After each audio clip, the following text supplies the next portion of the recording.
So imagine stepping onto, like, a bathroom scale, right? Okay. You expect it to measure your weight based on pure, unyielding physics.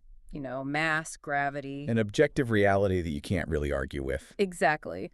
But now imagine stepping onto that exact same scale, and instead of a mechanical sensor under your feet, there's a live feed connected to, I don't know, thousands of people in a digital room, Oh, wow. and they're voting on what you weigh. Sounds chaotic. Oh, it gets worse. Here's the real kicker. The people with the largest bank accounts get the loudest votes. So if a billionaire decides you weigh 10 pounds, the dial just spins to 10. Right. So suddenly that objective reality is just completely gone. Yep. It's been replaced by whatever consensus the heavy money decides upon. Which is honestly a genuinely unsettling concept when you pull it out of a metaphor and apply it to actual historical facts. When we build our entire society around mechanisms that tell us what is true. Yeah, like documents, official filings. Exactly. Verifications. And when those foundational mechanisms can simply be bought and, overwritten by a crowd with deep pockets, the bedrock of how we agree on reality really starts to fracture. And that vanished reality is exactly what we're looking at today.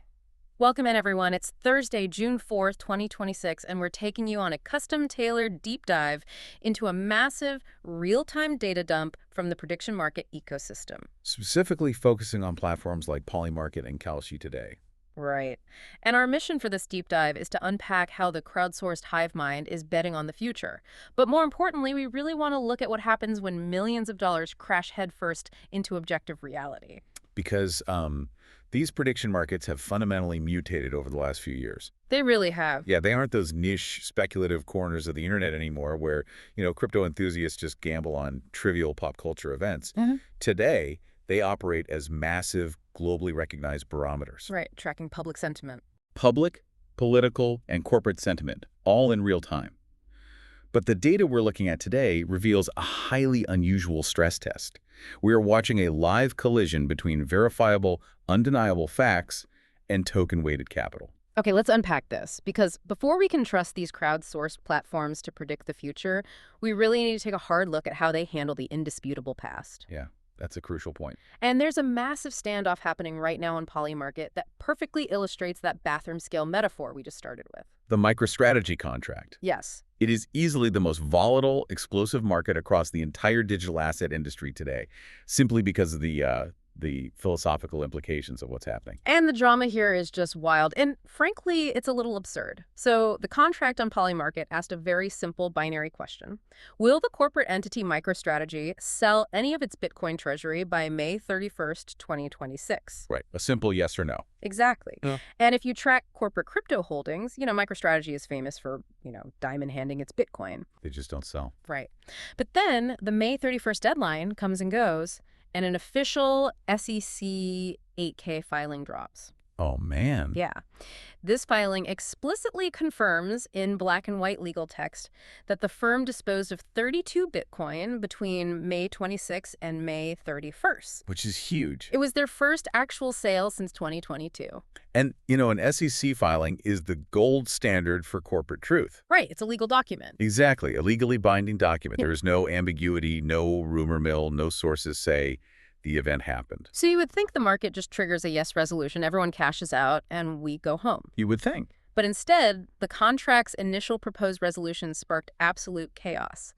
Crypto whales-like, the traders holding massive positions, they aggressively pushed for a no settlement. Unbelievable. They are launching consecutive challenges to the resolution. It's like having a physical printed receipt for buying a TV in your hand, but the store manager takes a vote among the other customers, and the customers vote that you didn't actually buy the TV. It's madness. Wait, if there's an SEC document proving the sale, how can this even be a debate?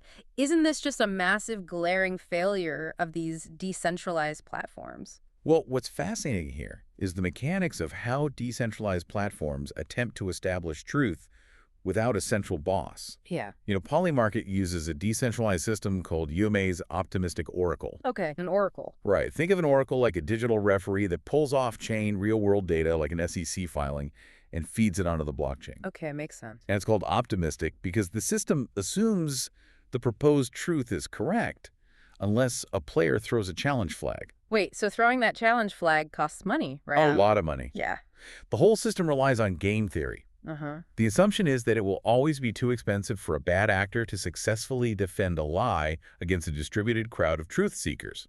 Like, if you lie, the crowd challenges you, you lose your stake capital, and the truth prevails. In theory. In theory. But what we're seeing today with the MicroStrategy contract is the outright weaponization of that exact game theory. Because the whales stand to lose so much money if the truth wins out. Exactly that.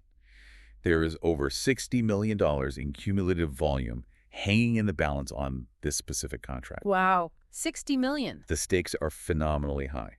If the contract resolves to yes, the traders who bet no get wiped out. Completely wiped out. Yeah. So rather than accept the loss, this concentrated capital is just flooding the dispute system. They're putting up enough cash to stall the optimistic oracle and basically force an escalation to a token-weighted vote. And in a token-weighted vote. One token equals one vote. Right. Your voting power is tied to your capital, not your adherence to the truth. That is wild. It is. As of our data today, this contract is trading at a highly distorted 12 cents for yes and 89 cents for no. Okay, let me just pause and make sure that sinks in for you. A 12% chance of yes, even though the actual legal SEC filing says yes. Yep. The market is basically pricing in an 89% probability that the whales will successfully override reality just by brute forcing the voting mechanism with their wallets. Which is exactly why institutional observers are viewing this as a defining structural trial. It's a huge stress test. A stress test for the entire decentralized prediction market architecture, yes, because it proves this terrifying concept. If the financial incentive to lie is greater than the cost to challenge the oracle, well, token voting structures will struggle against even the most unambiguous corporate filings. So they aren't even trolling. No, the whales aren't trolling at all. They are protecting their massive investments by exploiting a loophole in the consensus mechanism. The money is literally voting against the truth, and currently, the money is winning.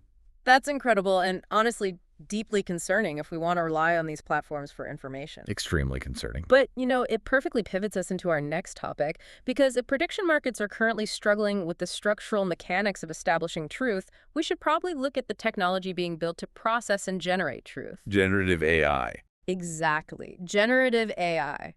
Just as we see massive capital trying to assert dominance over a smart contract, the tech giants are engaged in a vicious, capital-heavy battle for dominance in the AI space. And prediction markets are uniquely suited to track these technological arms races because they just strip away the marketing spin. Right. With June officially underway, AI development cycles have totally retaken center stage as the primary liquidity magnet for both retail and institutional traders on these platforms. And you aren't kidding about the liquidity. We're looking at roughly $31.2 million in daily aggregate volume on Polymarket alone. Just massive. Strictly focused on artificial intelligence outcomes. The premier contract everyone is watching asks a very blunt question: which company will have the top-ranked AI model at the end of June? And the leaderboard there is fascinating. Oh, the leaderboard here is what really caught my eye. Yeah. Anthropic currently commands an overwhelming, undisputed lead. Traders are pricing in an aggressive 79.9% probability that Anthropic's model maintains the top position. Almost 80%. Yeah. And Google is lingering as the primary challenger, but they are way back in the rearview mirror at like 16.5%. That spread is a stark contrast to how the mainstream media typically portrays the AI race. Oh, totally. If you read the headlines, it's often framed as this dead heat, or it's heavily skewed toward the brands with the loudest CEOs and the most name recognition. Here's where it gets really interesting. The speculative long shots on XAI and OpenAI have absolutely cratered. Just dropped off a cliff. Yeah, they are sitting at near zero odds as the June progress reports materialize. So how did they get priced out so fast? Considering the massive hype OpenAI and XAI usually get, is this just the market reacting to those specific June benchmarks? Or is it a broader rejection of the usual PR machines we see from figures like Sam Altman and Elon Musk? Well, it's basically the ultimate PR lie detector test. Okay, I like that. Yeah, this highlights one of the most powerful aspects of prediction markets. They are utterly ruthless when it comes to filtering out past hype. Right, because there's real money on the line. Exactly. When millions of dollars are on the line, sentimentality and brand loyalty vanish instantly.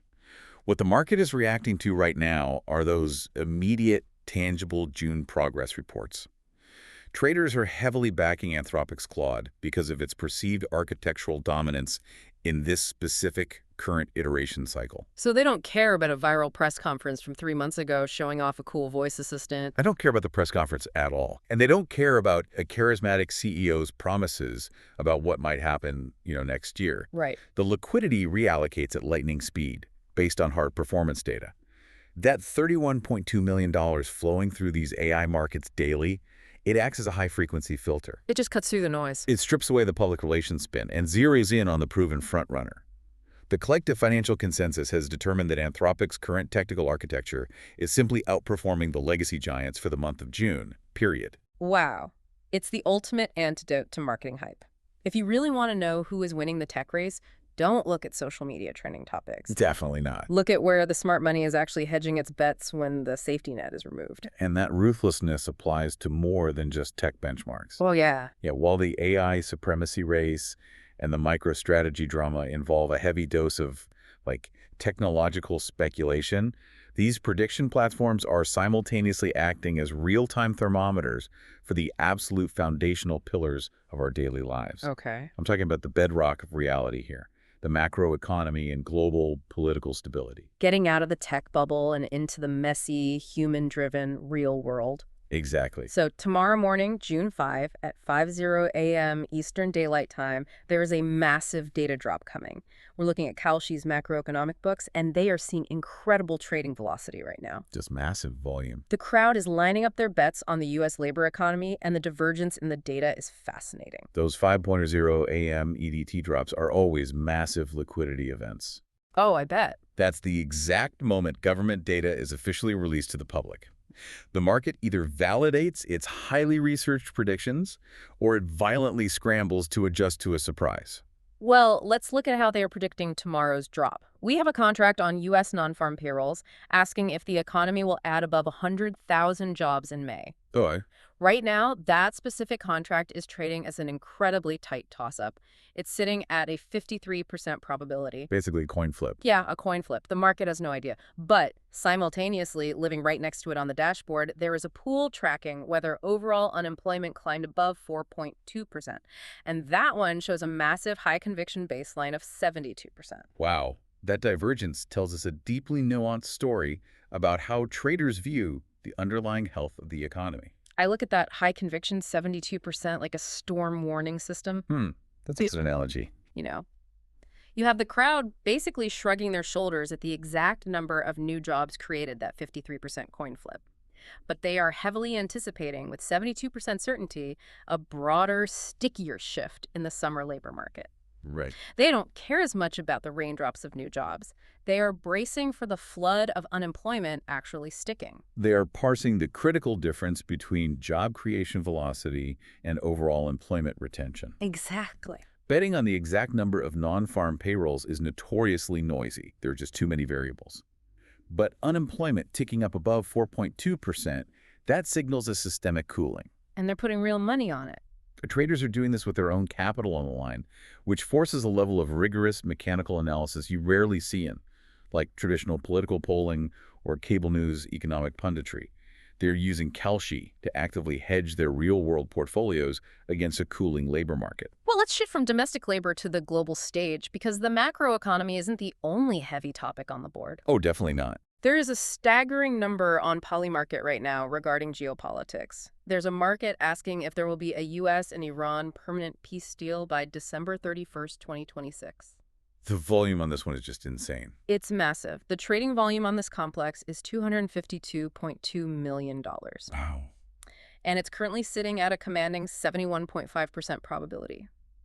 Now, just to be entirely clear for you listening, when dealing with political and geopolitical sources like this, our goal is strictly to report the market data, not to endorse any specific political viewpoint or outcome. Right. Absolutely. We are simply conveying the optimistic sentiment the market is currently pricing in based on the raw data sources.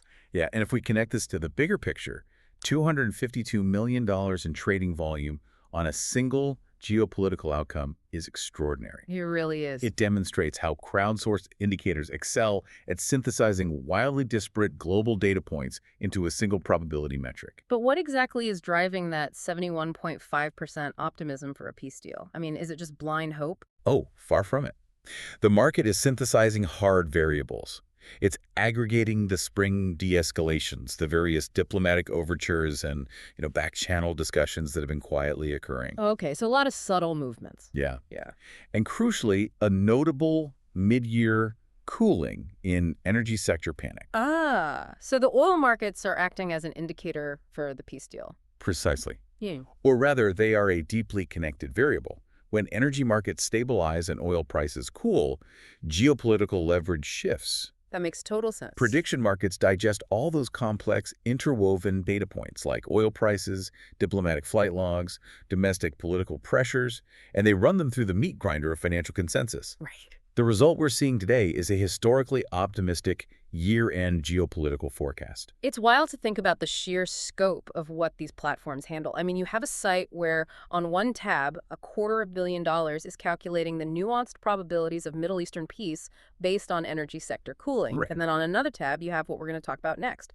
Yep, the flip side of the coin. Because despite the platform's ability to act as this serious microeconomic and geopolitical thermometer, its DNA is still undeniably heavily tied to high-velocity retail crypto speculation. The speculative fringe. Yes. It's the inescapable shadow of the entire decentralized prediction market It ecosystem. really is. Over on Kalshi, they've just launched these new altcoin momentum trackers. Oh, the altcoin brackets? Yeah, they literally have a bracket called How High Will HYPE Get in June? HYPE being a specific, highly volatile altcoin that retail traders just love. Of course. And right now, traders are pouring liquidity in, pricing a 58% probability that the HYPE token clears the $80 threshold before the end of the month. Amazing. So I have to ask, we just talked about a $252 million market tracking global peace deals and deep macro labor shifts happening at 5:00 a.m. tomorrow.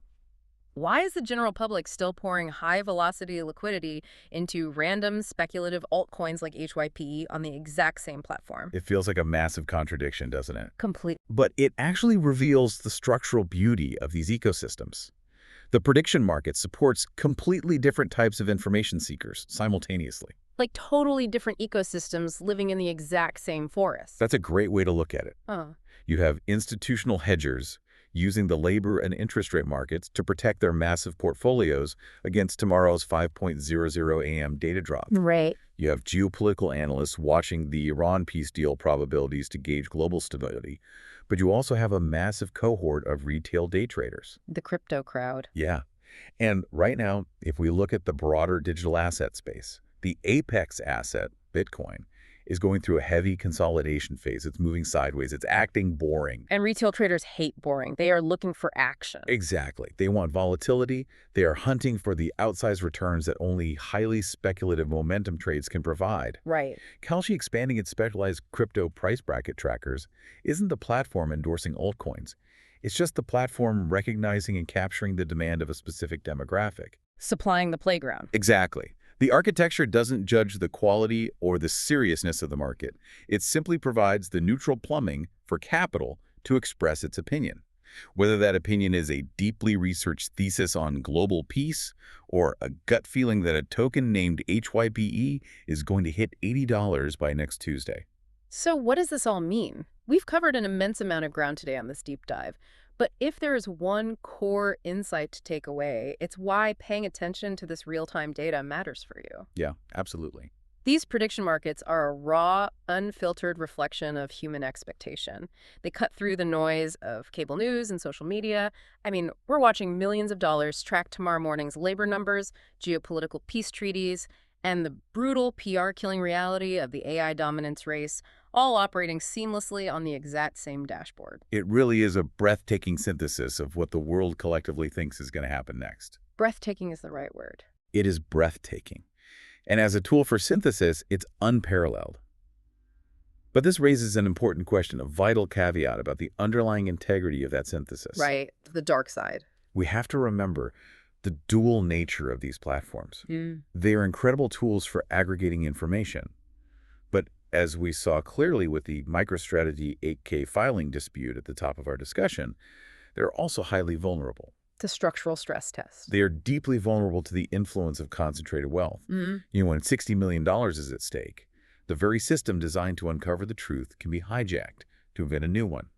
The decentralized crowd might be wise, but the whales are incredibly heavy. And that leaves us with a final, lingering thought for you to mull over today. Think back to that bathroom scale we talked about at the start of the deep dive. The one where the billionaires' vote overrides the immutable laws of physics.